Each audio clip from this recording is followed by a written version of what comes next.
Okay, we're going to go ahead and get started on Chapter 2, Culture and Interpersonal Communication.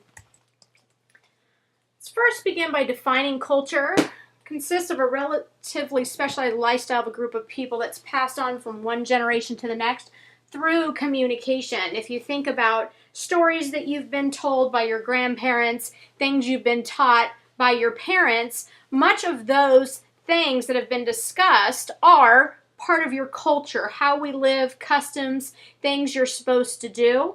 It includes everything the group has produced, values, ways of behaving, artifacts. Artifacts are anything that we have, an iPod, cell phones, anything like that. And we're not talking about genetics. For example, I have a friend that has 2 children whom she's adopted from South Korea. Those children, their lifestyle is not that of Korean children, but their culture is that of an American culture. So while this friend of mine, she does a great job at teaching her children from North Korea about Korea and some of their customs and traditions, their culture is very much an American culture. So if you ask them, what culture are you from? They would not say North Korea. They would say American. That's why if asked, they'll tell you they're American because that's what their culture is. And those are the things that they have been taught, ways of behaving and values. Next, there's 2 ways that we can learn about culture. One is enculturation, and that's how you learn about the culture you were born into. So for example, growing up, I learned about American culture from my parents, my grandparents, my friends, and teachers.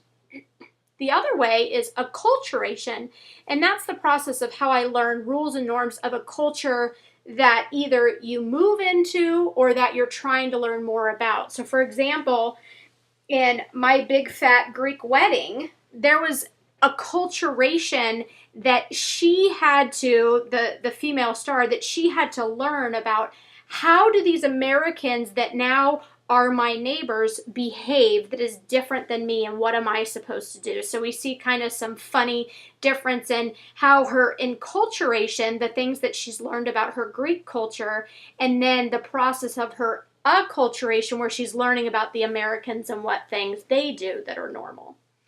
And then we also have an ethnic identity, and that's a commitment to the beliefs and philosophy of your culture. So also in My Big Fat Greek Wedding, you see that her commitment to those beliefs and philosophy tends to lessen a little bit. In her ethnic identity compared to her father is very committed to the beliefs and philosophy of the Greek culture. Greeks are the best. So he has a little ethnocentrism as well. But you see how she, as she marries an American man, her ethnic identity tends to become a little bit more watered down, and now she has a commitment to her Greek belief and philosophy, but also she's starting to have an ethnic identity that's also Americanized as well.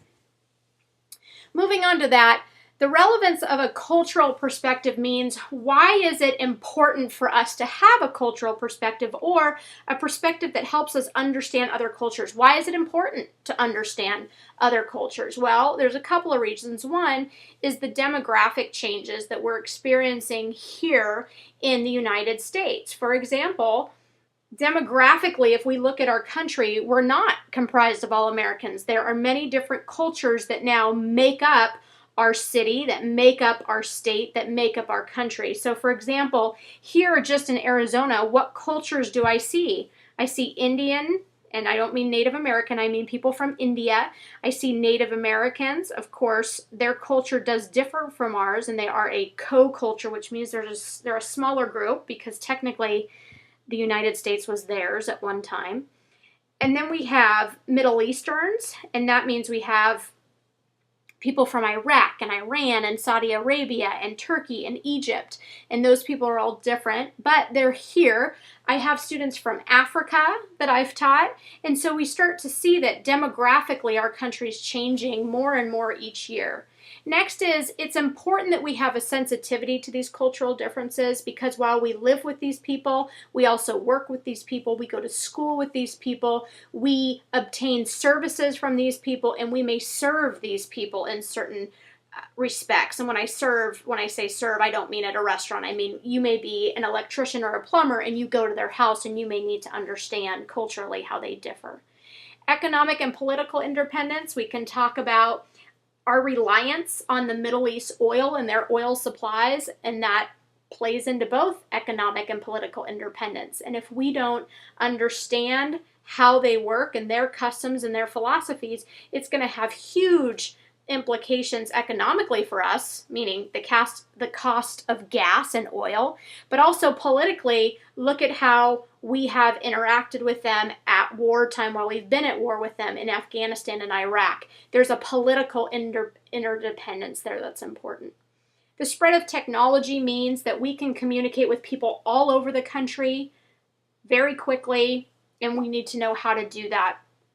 Because before, if you didn't get on a plane and fly over to China, you weren't probably going to interact with any Chinese people. Now today, you will interact with a Chinese person. My guess is if they're not in one of your classes or a neighbor of yours, you could very easily get into a relationship with somebody via the internet.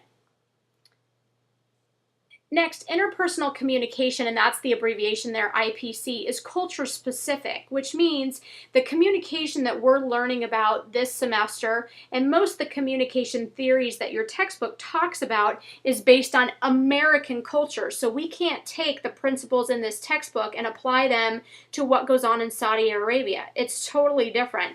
Consider, if you will, the article that I posted that you have to base your discussion board posts on. That obviously, that interpersonal communication is completely different because it's a different culture that the communication is happening within.